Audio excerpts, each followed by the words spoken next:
Welcome. Firstly, thank you so much for giving up your time. I know that family life is always busy at any time, day or night, any day of the year. So thank you so much for joining this webinar as part of the AdWise online campaign to learn about how you can protect your child from manipulative digital marketing in online games. We're going to be covering a lot of things today.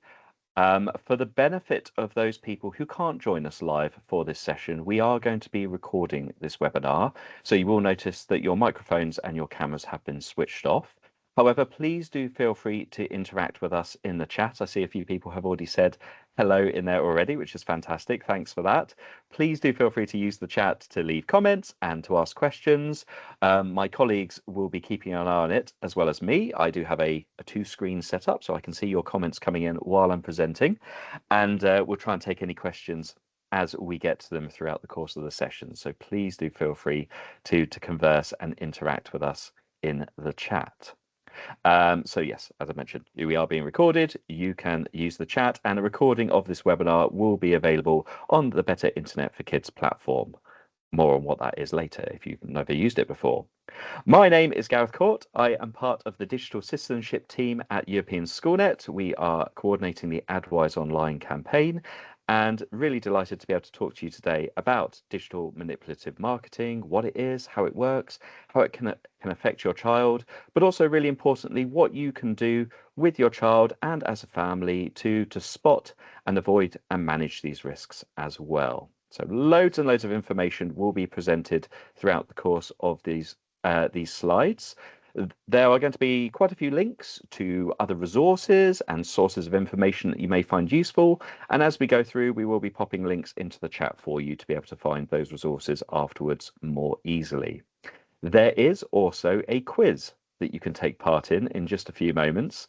Very exciting, and I will explain how all of that works when we get to that. So, without any further ado, let's start to dive in to think about what we are going to be looking at in today's webinar. By the end of this webinar, you will hopefully know some of these following things. You will be more familiar with some of the persuasive digital marketing features that are used in online games to persuade children into sharing personal data or spending money. You will have an opportunity to consider how these digital marketing tactics can affect your child's well-being and safety, and also importantly, their rights online. You will hopefully become familiar with steps that you can take to support and protect your child from these risks, and we'll also signpost where you can go to for further help and support if you do need it around your child's experiences online, be it through games or apps or anywhere else.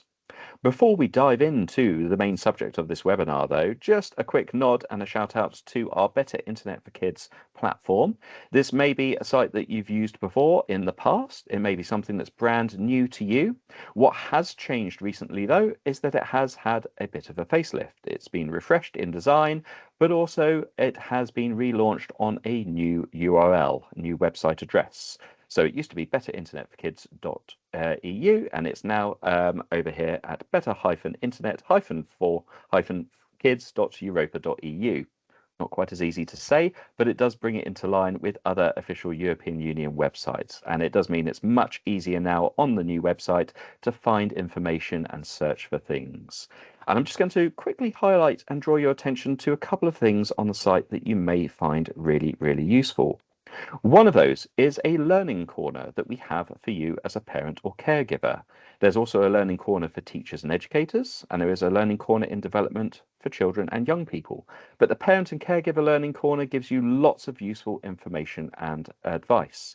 There is a guide to parental control systems on different devices and platforms that you can explore.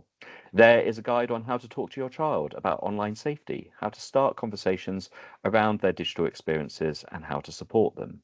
And then there's also a section in the Learning Corner for what we call deep dive learning modules, ways that you can learn more about specific risks or topics that may affect your child. And I've put a couple of examples on the screen here. You can see there's one about online gaming, there's one about cyberbullying, there's one about sexting, and indeed there will be one that also is about digital manipulative marketing tactics coming very, very soon, as are many, many more. And you can see the link to the Learning Corner is there. It can also be found very easily from the top of the website by going to Learning Corners and then selecting Parents and Caregivers. We also have lots and lots of resources from our safer internet centres across the European Union and Europe that can also be found on the website, and some of those may be relevant as well. So let's turn our attention now to what the focus of this webinar is. It's about the manipulative digital marketing practices and tactics that different online services may use to persuade users into sharing information and data and spending money. Now, many of the things that we're going to talk about in this webinar are applicable to a lot of different things. They're applicable not only to games, but it might be certain features that you see on different apps or websites or other digital spaces. But for the purposes of this webinar, we're going to be focusing on how they apply to games in particular. A good place to start, and you're thinking about this, is the graphic that you see on the left-hand side. When something is free, you are the product. Very, very true of things online. If you're not being charged an upfront cost for using something or accessing something, then you as the consumer or the customer or the user are often the product. And specifically, your personal data is often the product and the thing that companies can make money out of. And there are many different ways in which they can do that. And there are three main types of digital marketing tactics that you can see on the screen here with these 3 bullet points. Probably the broadest type and the most common, particularly in online games, is this idea of persuasive features.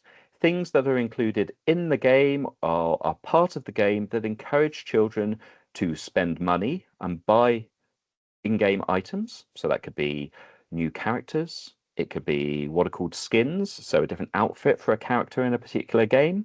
It could be new items, new levels, extra lives, more energy. It can sometimes be spending real money on what's known as in-game currency, so gems or coins that can only be spent in that game, but you have to spend real euros in order to purchase in the first place. So there are many features that encourage children to spend money in games and to access different things, but also there are features in there that encourage them to share personal data. That could be data related to themselves as an individual. It could also be data related to how they use that particular game or service. That's also another type of personal data that companies may seek to collect and monetize.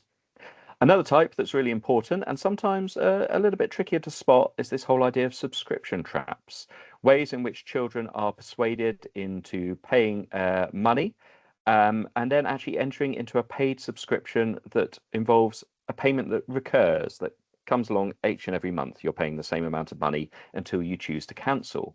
And sometimes these things are quite cleverly disguised. They might use the offer of a free gift or a low discount to get you to join. And for some children, that lures them in without them realizing that once they've paid that price once, that they're actually going to start paying that price again every single month. And sometimes they create systems that make it very, very difficult to leave a subscription once you're in it. So they may actually hide features to easily cancel a subscription, or they may put certain barriers in the way, such as needing to use an email address to contact the company in order to cancel, or having to click through a number of different steps before you can actually press the cancel button and formally leave. And then finally, the third type is this whole idea of product placement and promotion of products as well. Two kind of things going on here. The first one is, as it sounds, it's the way that different products are inserted and placed within games. So they could be specific items in a game that are similar to brands or products that can be bought in the real world. They could involve advertising in particular places in a game, maybe a driving game where you see adverts up on a billboard as you're driving around a track, and they're advertising products that you can buy in the offline world as well. And of course, sometimes this whole idea of promotion by famous people or popular people that children know and may be persuaded by. So YouTubers and TikTokers and influencers and others who may encourage children into buying something or spending money on something, either in a game or a product that might be advertised in a game as well. So these features take different forms across different online games. Some games might have many of these features, other games may have none, other games may have just one or two. So we're going to be thinking about these in more detail now. The best place to start is to put your knowledge to the test of how much you understand and know these techniques already. So we're going to take part in a very short quiz. You can find this quiz on Menti. If you've never used it before, it's very, very easy to join the quiz. You can either scan the QR code that is up on the screen now, or you can go to www.menti.com, and you can do that on a computer or on a smartphone or another device. And when you get to that in your web browser, then you will be asked to put in a code. And you can see the code on the screen here, 85211168. And you can see my colleague Ina has kindly popped that into the chat for you as well. So if you'd like to head over to that now and do that now on whichever device you prefer, I'm going to be switching my screen. I'm going to stop sharing my slides and I'm going to start sharing the Menti quiz so that you can see things that are happening on there as well. You will also be updated on your phone screen or your computer screen as you move through the quiz. But in case you're having any trouble joining, I will make sure that you can see it via my screen too. Don't worry if you didn't catch the details, because they will be popping up in just a moment in the Menti quiz as well.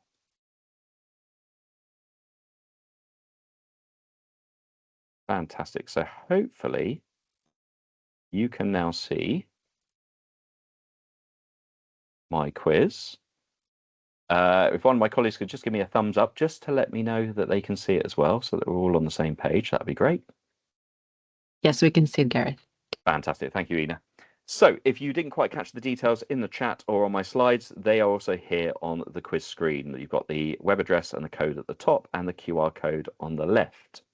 The quiz has 6 questions, and for each question, you are going to see a description of a type of a digital marketing tactic that are used in online games. You will then be presented with 3 possible answers, and only one of those answers is correct. I believe, if I can remember what I've set it to, you have 25 seconds to select which answer you think is the correct one. And then when everyone has voted, it will display the answers on the screen and you will get to see whether or not you selected the correct answer. You will receive more points the more quickly you select the right answer. So if you answer towards the start of the 25 seconds, you're going to get much more points than if you answer towards the end. In between each question, I'm going to show you an example of that particular tactic so you can see what it would look like in an actual game and understand where you may see it in the games that your child plays as well. And then the very final slide of this quiz is the leaderboard, where we will reveal who got the highest score and the most points. So first thing we're going to do is move on to the start of the quiz. And it should now add everyone who is going to take part. I'll just give it a moment because sometimes it goes a little bit slowly. So if it's just taking you a moment to load, we'll just give it a few more seconds. Okay, I think we have everyone who's going to play. So the first question is coming up. I will read out the description and the answers for you, but you should be able to see that on your device screen as well. Question 1, good luck. Offering discounts or rare in-game items for a limited period of time using terms like limited edition or one time only. Is that an example of notifications, of FOMO, or of pay to win?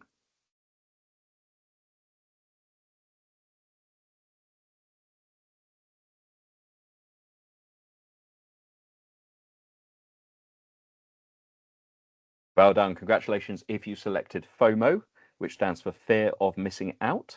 It is the practice of offering things for a very limited period of time or making things seem very rare or very scarce, which can sometimes encourage children into wanting to buy them immediately so that they don't miss out on something really important or miss out on something that maybe their friends may purchase as well. Here's an example of what that can look like in free online games. And this is actually a game that I play, which is rife with lots of in-app purchases, things that try to persuade you to buy things with real money for virtual in-game items and features. So you can see some of the language that's used in this particular game. The things you can see on the left actually for this game are all the different categories of things you can buy in the game. So there are many, many things that they're trying to sell players all of the time. And you can see that this tab that I've highlighted is called limited time. The idea that if you don't buy this soon, it's going to go away and it's never coming back again.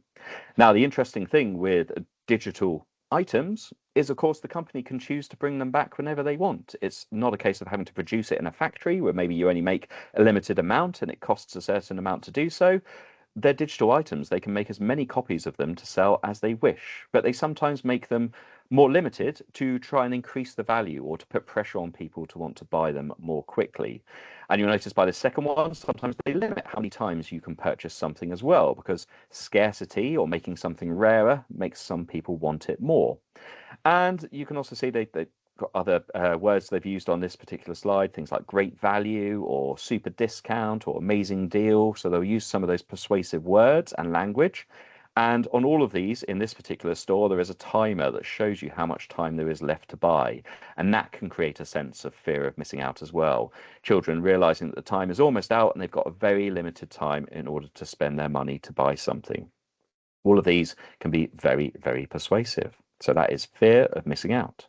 Moving on to the next one, question 2. Let's just wait for everybody to be ready and join.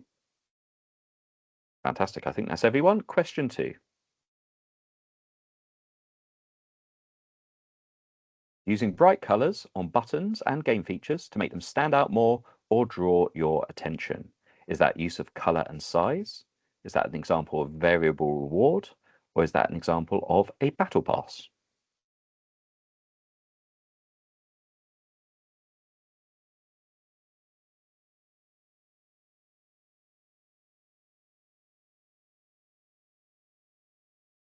Well done, congratulations if you said use of color and size. So the way that things appear visually in games can be very persuasive in nudging children and other users into pressing on things rather than selecting other choices. And I'll give you another example here up on the screen. So here's an example, and this would be the kind of example in maybe like a health or a lifestyle app, but you definitely see things like this in online games as well. The whole idea that actually agreeing to something or pressing yes or okay to something is often made much, much bigger in the options, maybe using a different color to other buttons.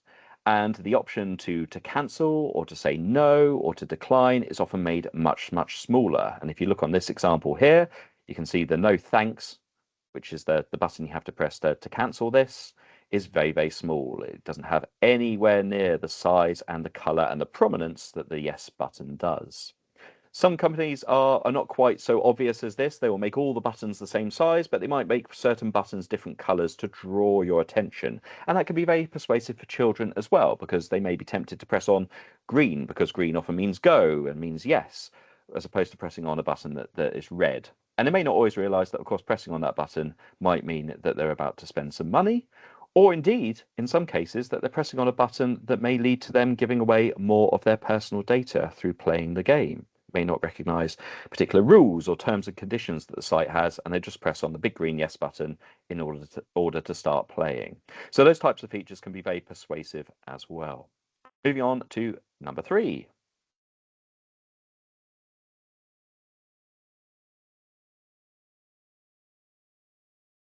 And off we go. Selling in-game features or items that give players an advantage over other players. Is that an example of a nudge technique, of pay to win, or of autoplay?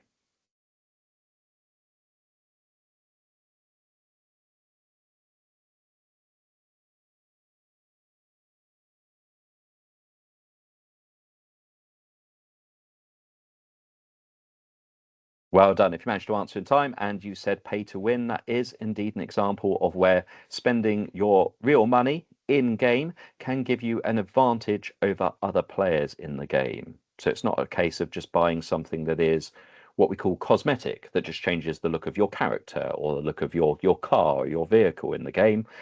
It's actually something more fundamental that gives you an advantage to make you better or stronger or faster than other players in that particular game. And actually, all the examples that we're talking about in this quiz could be considered examples of nudge techniques. So while it is a nudge technique, it is very specific in that the idea is the more money you pay, the stronger and better you will be in the game compared to people who don't choose to pay. And here's an example of that from a popular online game that children may play. And this one has got an energy system. So as you play the game and you do various tasks in the game, it uses up certain points of energy. And as you get better in the game, you get more energy you can use and higher levels of points. But once you run out of energy, so if you do too many tasks too quickly in the game, you run out of energy, and then you have to wait for that energy to recharge. And you can see in this game, 1 point of energy is recharged every 4 minutes. But if you're not willing to wait for all your energy to recharge, you can actually speed it up. And you can do that by using the in-game currency. And in this particular game, that is these purple gems that you can see here. And you can spend some of your purple gems in order to speed up your energy and keep on playing for longer. Sounds great until you run out of purple gems, because then you either have to take a long time to earn more gems in the game, or you can buy gems using real money to give you the chance to speed up more quickly again in the future. So this gives you an advantage over other players, because if you're constantly speeding up and replenishing your energy, you're able to do more things than other players in the game. So you're going to get better and further and faster in the game than they will. So it is paying to win. Question number 4.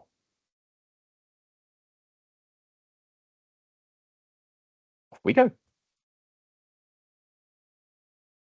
Spending money to open a mystery pack or chest with no guarantee of what rewards you might get.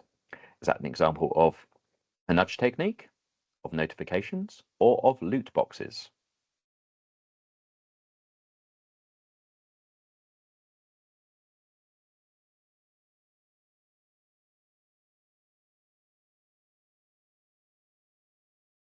Well done. So as I mentioned, of course, all of these are nudge techniques, but this one specifically is an example of loot boxes. And you may have seen these before in some of the games that your child plays. They're the option to open a mystery box or a mystery pack or a mystery chest, and you have to spend money to do that.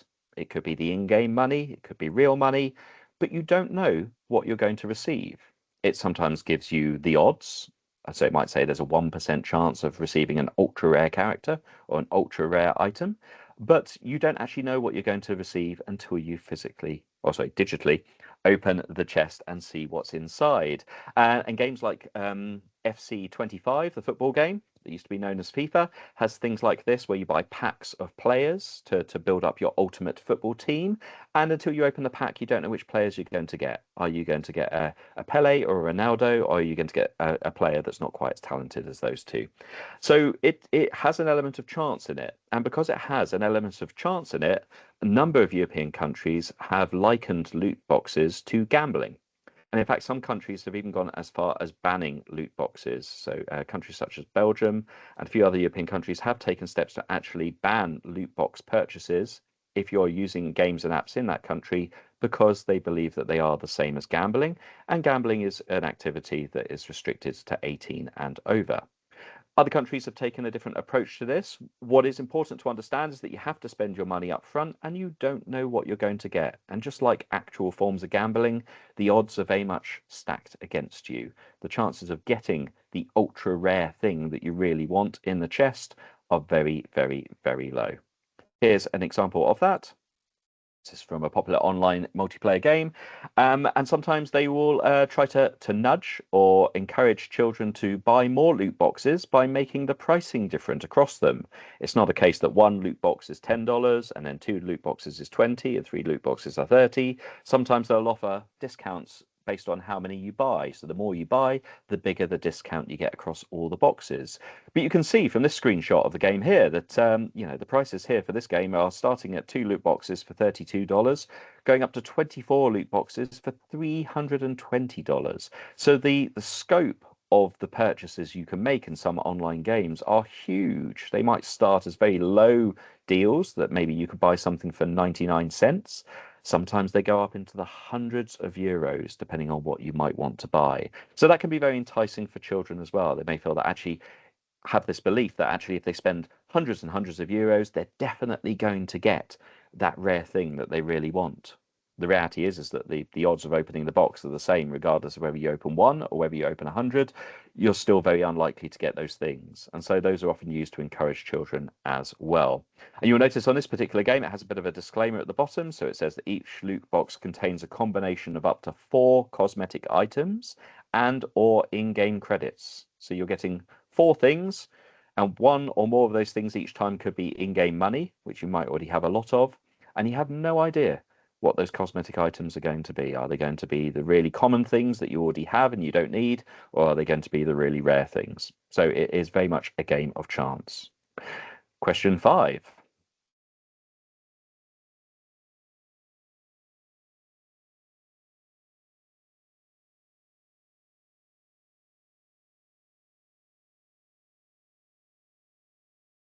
I think we've got everyone. Might have lost someone along the way there, but let's keep moving. So question 5.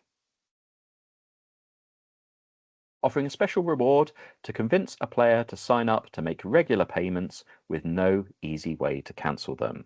Is that a subscription trap, a variable reward, or use of color and size?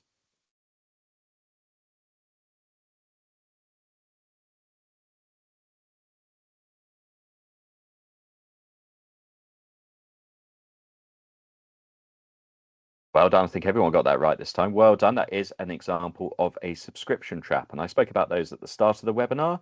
Here's a typical kind of example you might see in a game, trying to encourage someone to join a subscription service within that game. So here we are, and you can see lots of features here that relate to some of the other answers in the quiz as well. Things like use of color, use of the size of text and features. So this one is offering a free gift for signing up, and the free gift is only €9.99. But you'll see there's an asterisk there with some small print. You go to the small print down the bottom, and actually it's saying, well, you're not just paying €9.99 for this feature and this gift. You're actually going to be entering into a contract of paying €9.99 every single month. And in fact, you're not going to get the free gift until after month 3. So you need to have paid 3 times before you get this free gift. Terms and conditions apply, and you have to actually go to the website to find further information and options to manage that subscription. Very, very tricky then to try and cancel it. There isn't a quick, easy button to press to cancel. You have to take quite a few steps in order to end that subscription. Last question, or last description, I should say. Okay, off we go. Good luck. Featuring brands or products in a game to persuade users to buy them, either digitally or in real life. Is that product placement, a nudge technique, or autoplay?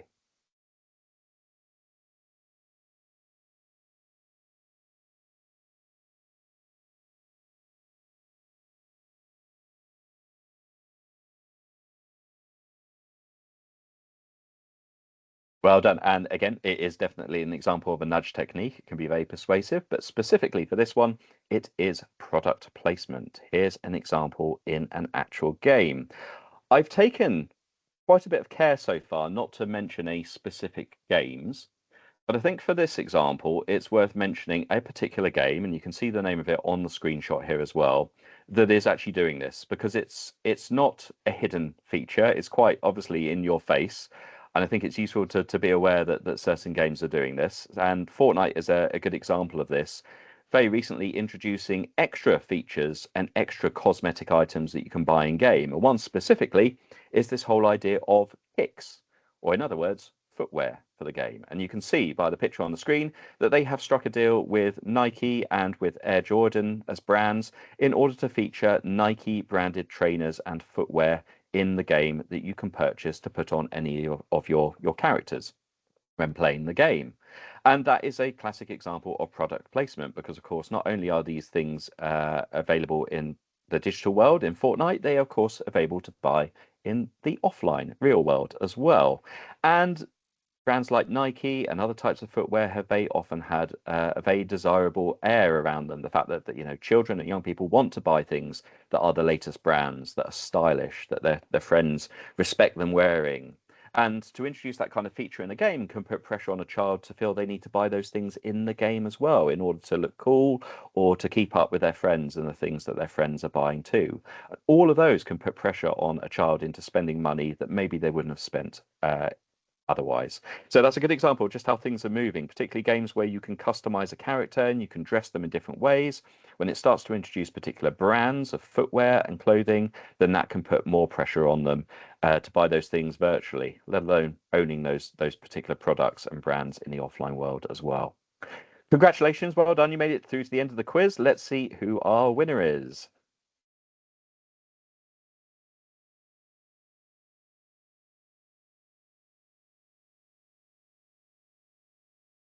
And it is Wolfmeister with 5,760 points. Obviously, we don't know exactly who Wolfmeister is, but congratulations, well done. You are the winner of our digital marketing tactics quiz. I'm afraid I don't have a prize for you, but you do have the glory of knowing that you got the most points in the quiz. So congratulations, very well done. You'll notice there were lots and lots of terms that came up that were incorrect answers in that quiz, and we haven't actually covered all of those terms.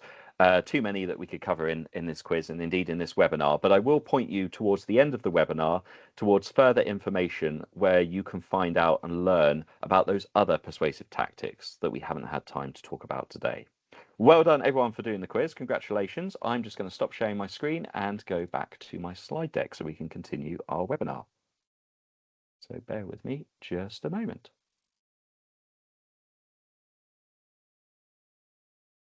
And if you do have any questions about any of those tactics or any questions about the things you've seen so far, please do feel free to write those into the chat. We are more than happy to cover those and to answer those. And in fact, there we go. There's a comment that's just come in. Thank you, Jenny. So it's on the topic of loot boxes that in 2024, the Belgian Gaming Commission said that gambling legislation was not the most suitable tool to regulate loot boxes and recommended that the Belgian government examine the application of consumer legislation. Really good point. Thank you. And that shows part of the complexity around regulating this and about how to put responsibility on companies to use fairer tactics, because while loot boxes have elements that are like gambling, they are of course not the same as other more traditional forms of gambling. And so quite rightly there, you know, for the Belgian government, they felt that you couldn't put loot boxes under existing gambling laws, so they needed to be tackled in different ways. Other countries have taken slightly different views on that and different approaches. Other countries don't see loot boxes as gambling at all and therefore have allowed them to continue and purchase of them to continue within their country. So the picture can be very, very mixed, and it is dependent on the national laws in your country as to what might be in place or what might be coming up in the near future. So thank you, Jenny. Really good point. So let's just go back to the slides. Really important to understand, if you haven't already got an understanding of this, of why these companies do these types of things. Why are they nudging children and indeed adults as well into spending money or giving away data? And there are a number of key reasons behind it. The first goes back to one of the first points I made in the webinar, the fact that a lot of these online services are free. And that does mean that companies have to make money in different ways, but it also gives them an opportunity, because if your game or your app or your service is free, the barrier to entry is very, very low. It's not like a game you might buy for, say, the PlayStation or the Xbox or the Nintendo Switch, where maybe you have to spend 40, 50, 60, 70 euros in order to be able to even play that game.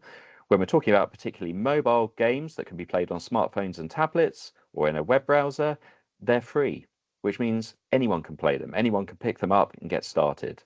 They might have to create an account, which would give away some personal data straight away, but they can usually play immediately, which means because they can get in, you can get more users onto your particular game or service. The more users you have, the more opportunities you have to collect their data, or indeed to show them advertising as well. And that's where the second point comes in, because once you're in playing a game and you're enjoying it and you are engaged with it, the more time you spend on that particular game, the more opportunities the game maker has for showing you adverts at various points. Those could be adverts that pop up at regular intervals every 20 minutes. There could be adverts that pop up when you want to refill your lives for free. You can watch this advert, you get some more lives.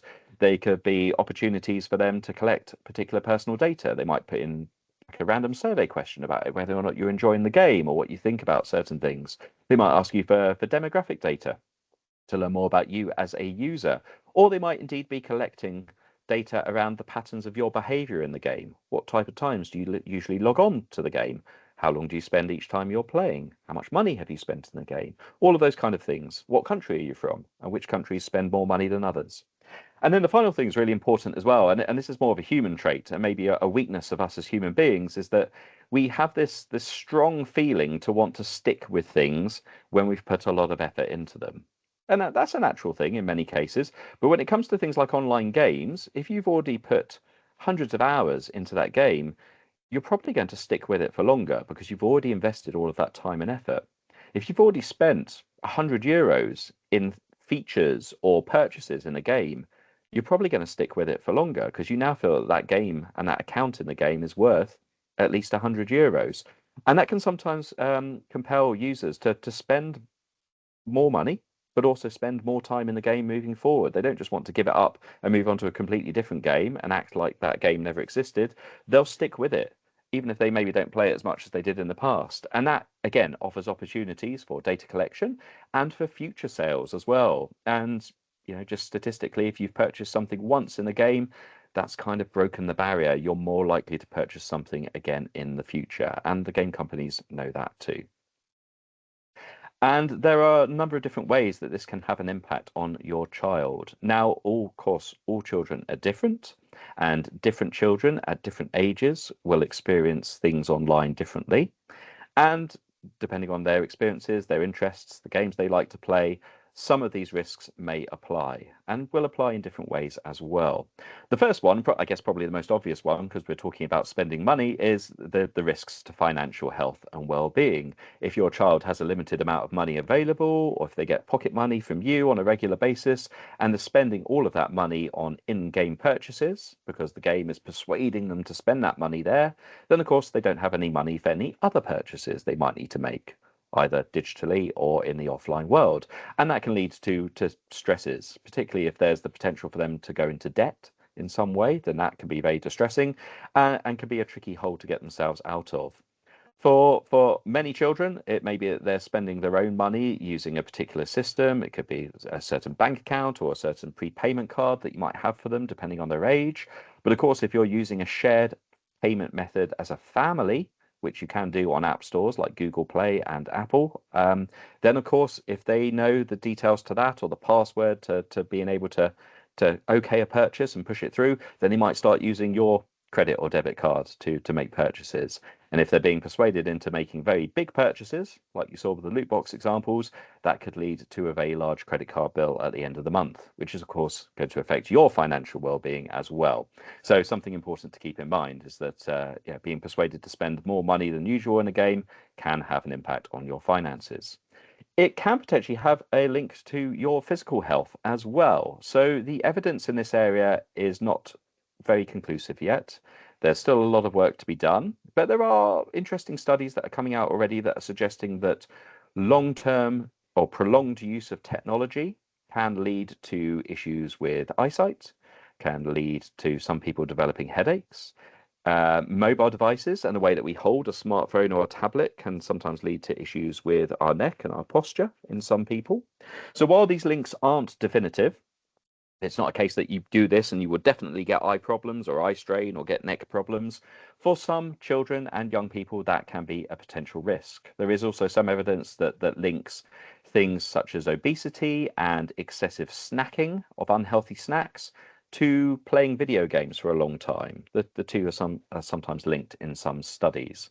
So all of these kind of things, if games are using tactics to persuade your child to spend longer in the game, to collect more data about them, could actually have an impact on their physical health in the long term if they were spending a lot of time playing a game or using a particular device for some children.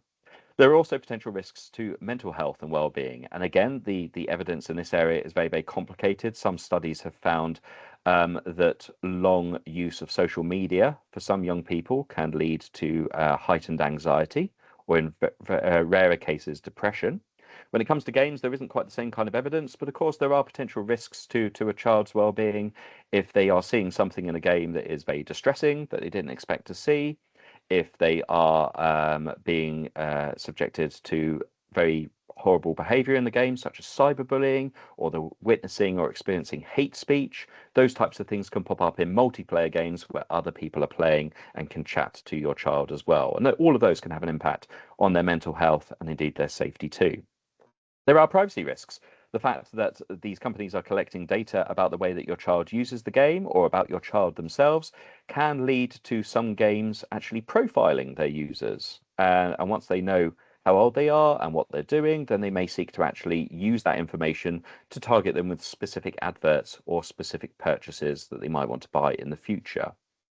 We'll see in a couple of moments some of the laws that have come in across Europe recently that are seeking to curb that behaviour and make that illegal behavior by companies, actually using the profiling of children to target specific products and purchases to them. And then finally, risks to safety. The fact that actually all of these things can weaken safety. For example, if you are used to giving away your personal information in a game to the company, that might make you more likely to give your personal data and information away to a stranger in the game. And that can present a risk to your safety if you're telling them where you live or how to contact you via a mobile phone number or an email address or another form of contact. As I mentioned previously, things that are experienced in online games, while most of them are sort of regulated, if it's a game where people can create their own content or their own levels or their own features, then that can present risks to safety as well for children. So all of those kind of things can have an impact. So what are your child's rights online? So the next few slides are just going to cover some of the relevant legislation across EU member states that are seeking to curb these manipulative behaviours, particularly towards children, and actually protect children's data and their rights online too. So the first one is GDPR, that you may have heard of, the General Data Protection Regulation, which was first brought in 2018. There are many articles and recitals within that legislation. I'm not going to cover all of them, but I am just going to pick out a few that are relevant to this area of digital manipulative marketing practices and indeed collection and processing of data. So you can see the top one there is recital 38, the fact that actually for services directed towards children where children's data is collected, companies must give specific protection to those processes and to children themselves if they are collecting and processing children's data. But Article 8, this is a slightly tricky one to get your head around, but basically, if a child is under the age of 16, then a parental consent must be obtained by those services to collect and process that child's data. Now, that says age 16, but in different EU member states, they have selected their own age of consent. So in some countries, it might be as young as 13. In other countries, it might be up there at 16. And that explains the minimum age requirements that you often see on social media and messaging apps, such as TikTok and WhatsApp and Instagram. They're dictated by this GDPR article. That is different to the age ratings that you will see on many online games, but also games that you buy on games consoles.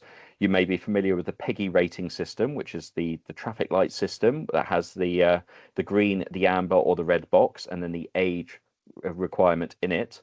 That is a system that is unrelated to this. That is about the content in the game and what age a child should be for that game to be suitable for them. So a game that might be rated 18 with a red symbol with the 18 in it is because the game contains extreme graphic violence and gore and sexual content and other themes that are for adults. So that is unrelated to this one. It is useful to be aware of those age ratings for games, but they don't cover the nature of data collection and processing. That's covered separately and under Article 8 as well. Article 12 is about information provided to anyone whose data is being collected by any game, platform, or service. That information must be transparent and accessible to all users. And that is further clarified by recital 58 that says, actually, when you have to provide that information about data you're collecting of children, you need to make sure that children get information about that is in clear and plain language that can be easily understood. So the whole idea should be that those terms and conditions and that information given to children about how their data is collected and processed should be something they can understand. And you can find all the details of all the articles and recitals of GDPR on that link that appears at the bottom of the page. Let's move on to a more recent one, the Digital Services Act, which contains, again, many different articles and recitals related to children's rights online, but the protection of children on online platforms and services in many ways as well.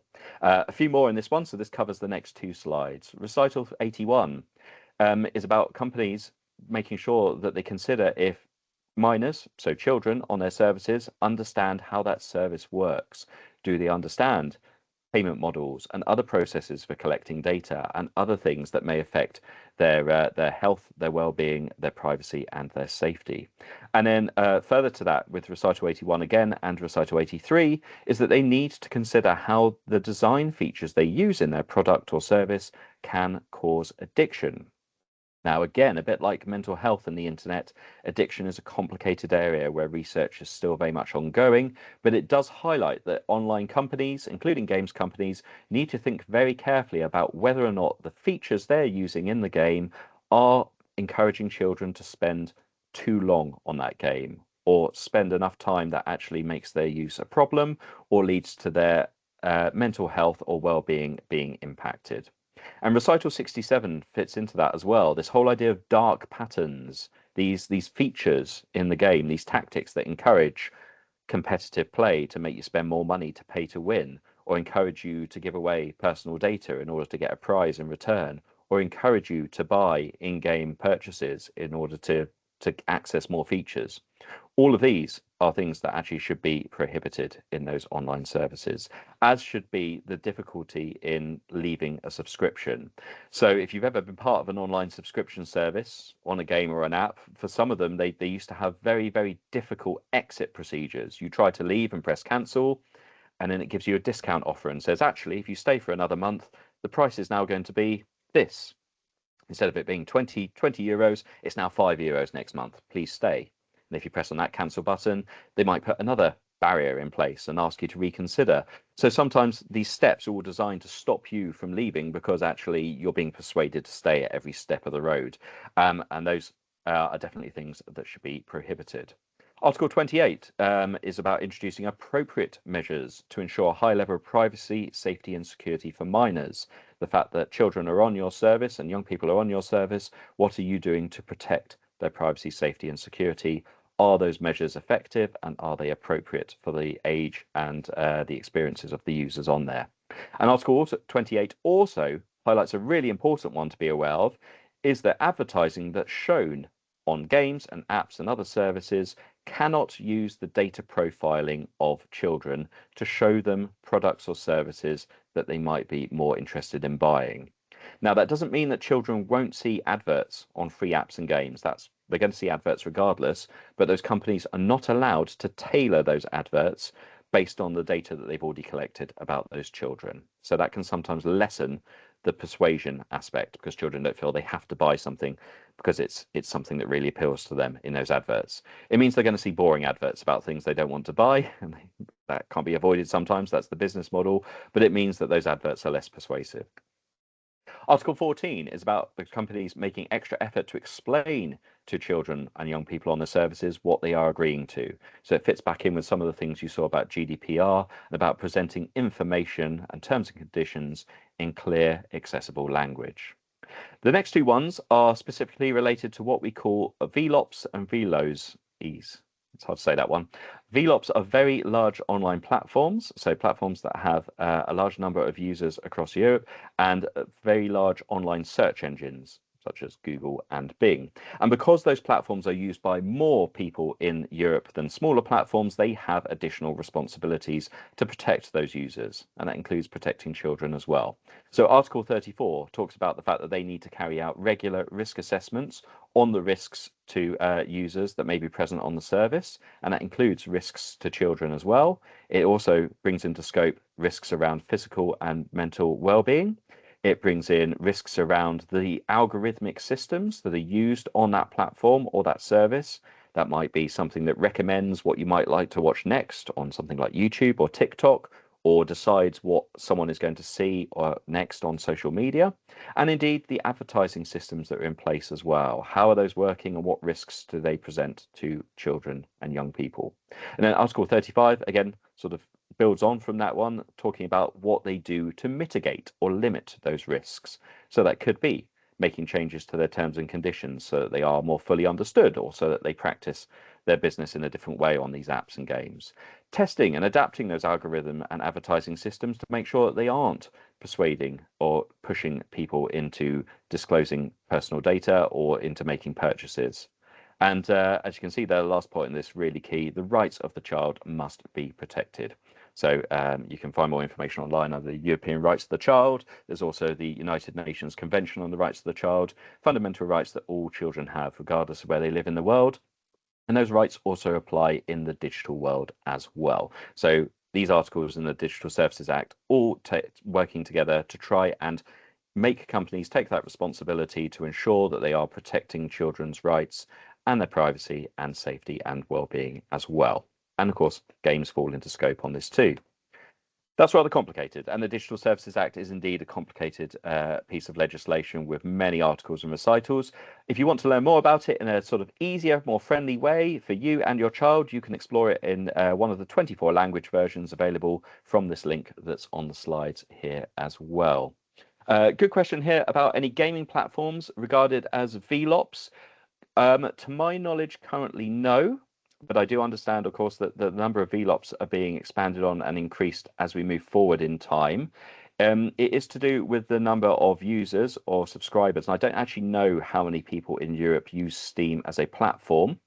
I think one of the complexities with Steam, if you know what Steam is, basically a digital marketplace on PC where you can buy PC games, and those PC games are, of course, provided by companies like EA, who make FC 25, companies like Ubisoft, companies like Activision Blizzard, the companies that make the big games like Call of Duty and Diablo and many, many other games and services. So because Steam acts as a digital storefront and a digital marketplace, I'm not sure how far it gets pulled into scope, because the responsibilities around the features within those games would lie with those individual game manufacturers and developers as well.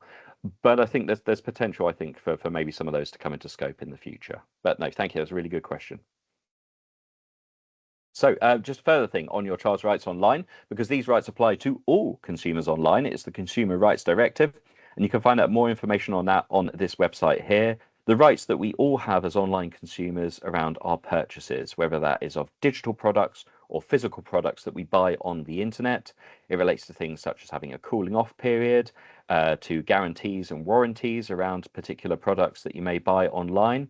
And there's also links on the website to find information from your local centre in your country. If you feel that consumer rights have been violated online, you can contact them for further advice and support. So a very useful one to check out as well.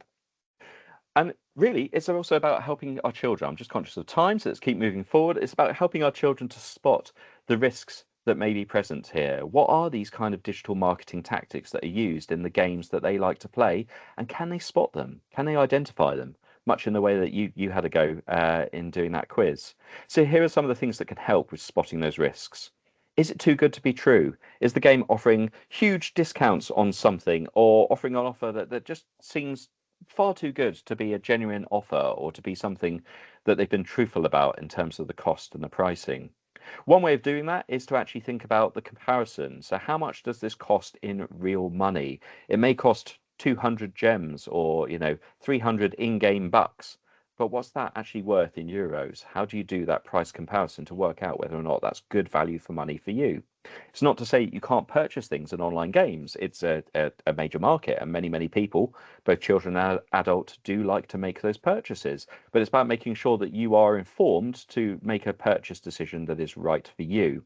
And having purchases in-game currency like gems or coins makes it much harder to work out what it would actually cost in real money terms, and that can sometimes be misleading. Is it an offer that's making you hurry? Is it time limited, or trying to create a sense of FOMO? Because actually, if you're being rushed into a decision, you don't have the time to think through all the possibilities. You might be encouraged into making an emotional decision as you're being rushed, and an emotional decision online is very rarely a good one. So being able to take your time on a decision without being rushed is really important, and that's something to look out for too. You have to think about whether or not you trust it. Do you trust the company offering the game and the in-game purchases, and do you trust them to make good on that and give you what you have paid for? But do you trust influencers and other people who may be recommending things, or might be featuring product placements in their content and their services as well? It's a good idea to see what others think. So in an actual game, if there's in-game chat with other players, you might be able to ask them if they think what's a good purchase, what's worth spending your money on, what might be poor value for money or a waste of time. But also checking out online reviews. So that could be reviews in an app store. So before you press that download button on a game, you can scroll down and have a look at the reviews and see what people are saying about the game. If there are very aggressive tactics in there to make you buy things, people often say that in their reviews. If people think that the costs in the game are far too expensive, they'll often say that in a review as well. So checking out reviews can really help too. And indeed, on wider sources, websites, social media. There may be people who comment or make videos about this on YouTube. So doing some research around this can help you find out and identify these risks as well. And then really encouraging children to look for small print. Doesn't mean they necessarily have to understand that small print. They might need your help on that. But actually, before they press a button to agree into entering into a subscription or to making a purchase, what's the small print? What are they actually agreeing to? Do they understand that? Or do they need some more help to understand that? In which case, you as their parent or caregiver play a really important role. So how can you support your child? Talking about these things is absolutely key, and that's the case with many issues that can occur as part of their online life and their digital experiences. Talking about these, looking at different scenarios, exploring the games and apps that they like to use so that you can spot these features and point them out are all great ways of having a discussion about what these issues are and what they're designed to do and how they work and what impact they might have on your child's personal data privacy or indeed on their spending habits as well. And it's a little bit like a magician's trick, I think, with some of these features. You look at a magician's trick and they do something amazing. They make a rabbit appear out of a hat, or they disappear and appear somewhere else on stage. But of course, there's always a trick behind it. There's something going on. It's smoke or mirrors or misdirection or a body double. There's always a trick. It's never real magic. And I think it's the case sometimes with these advertising features and marketing features. They can feel a bit like magic unless you really understand them. So taking time to understand them and to explore them and to think about them helps you recognize what actually might be going on. And helping your child to do the same means that when they're playing a game and you're not around to help them immediately, they might be able to spot these things and avoid those issues as well. It's really important to talk about personal data. So having conversations about what's okay to share and with whom and when. It might be okay to share your email address with this company to make an account, because that's what you have to do to make an online account. But it's not quite the same thing to share your email address with a random stranger in that game. That's going to be something different. So talking about things like that, as well as the importance of looking after really important data like passwords to accounts and other contact details is really key too. And also making sure your child knows you are there to help and support them, because they may feel that you don't really understand or get the games that they like to play on their mobile device or on their console. But actually, you have loads of great advice and life experience you can offer when it comes to making responsible financial purchases and making decisions around things, including decisions around personal data. So just because you don't understand the game they're playing doesn't mean you can't be there to help. So remind them that you are there definitely to help and support. Here are some of the more practical things that you can do as well. You can actually go into various games and apps and look for things that can increase privacy. Privacy settings, particularly on things like social media, are useful. You can take steps to turn off things like notifications so that their phone or their device isn't buzzing with a game notification to remind them when their lives have been refilled, which might encourage them to want to go back to the game straight away. There are often, in some games, opt-out options, so you can opt out of various data collection processes or opt out of certain features. And there may be options around actually removing data and properly removing accounts if it comes to that stage where a child doesn't want to play that game anymore. It's about talking about money management as well, in the same way as we talk about money management offline. Talking about budgeting, limits, saving for things that you really want are all really applicable in the online world as well. And it's about looking through those terms and conditions, getting to grips with what those are saying, both to you and to your child, in terms of how their data may be collected, processed, and shared across a different game or app or platform. And sometimes it is a case of looking elsewhere. Sometimes there are other games that can meet their needs better without the in-game advertising or the intrusive in-app purchases that are demanding them to spend money on them. And a great website you can check out is darkpatterns.games, and that makes actually a list of lots of different games that have these different dark patterns or features in them that may weaken children's privacy or may persuade them into spending money to be more competitive in the game. So you can spot some of the worst offenders, if you like, in those lists. But it does also have a really great list of games that don't have these dark patterns. So games that are going to be completely suitable for your child and not put that pressure on them. And that's a really nice one to check out as well. All of this advice that I've talked about, but lots of other things to consider as well, can be found in our AdWiseOnline guide, which is aimed at children and young people. But there's a great one that you can read together as a family to explore these issues and talk about practical steps that you can take to manage these issues as well. And the link for that has just been popped into the chat. So please do check it out. If you feel that your child's rights have been violated or haven't been upheld on a game, an app, or another online platform, or if you have concerns around their privacy, security, or safety on any online platform or game, then you can reach out to your National Safer Internet Centre via our website. We coordinate the InSafe network of safer internet centres across the European Union and parts of Europe, and indeed there are now safer internet centres in other parts of the world as well. So you can find details of your National Safer Internet Centre on our website. Every centre has a helpline that you can contact if you have concerns around the safety, well-being, or rights of your child, and they can offer further advice and support dependent on your situation. And then finally, you can learn a lot more about this area in general outside of the guide that we just mentioned and shared in the chat through the wider AdWiseOnline campaign materials that are available on the Better Internet for Kids site. It contains more details about some of those key terms that have cropped up. So things like loot boxes and pay to win and battle passes are going to be explained in more detail on that page. They're being unlocked at a regular basis, and you can actually hear from young people themselves how they define some of those terms in the games that they play. There are the training modules. There's a training module available for teachers and educators, but a training module covering all the information we covered today and more can be found for you as parents and caregivers on that page as well. There's upcoming podcasts that are coming soon and other useful resources and materials that you can use as a family to explore this issue as well. And then one last thing from me. We are, as coordinators of the Better Internet for Kids site, we are also coordinators of the Better Internet for Kids strategy, or the BIC Plus strategy, about protecting and empowering children and young people online. We are running evaluation sessions on the strategy, which is a European Commission funded initiative. But we want to find out what parents and caregivers feel and think and know about their children's online and digital experiences and what they think should be changed to try and strengthen child online safety and well-being in the future. So we'd love to hear from you if you're interested in taking part. We've been running a number of sessions already, both before Christmas and into the new year.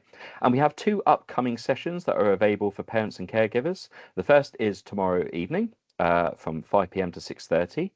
And then the next one is on Friday morning of this week. If you've already attended one of these sessions and taken part, thank you so much. You don't need to attend another one of these.